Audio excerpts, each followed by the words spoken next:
measure the ice here.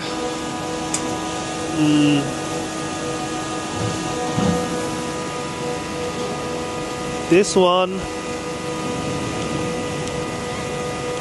let's measure the diameter. Diameter is 28.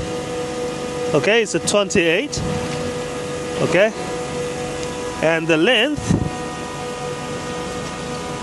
it's about 40 to 45. Okay, let's get another one.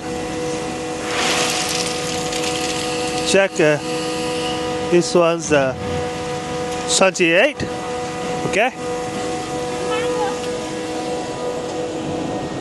so this is your machine. Okay, so we're now sending this video to you. You can send to your client for checking. And this is a one-take video and no editing, and you can check and let me know if you have any questions. Okay, so again, Eddie Mubarak, I'm sending this video to you.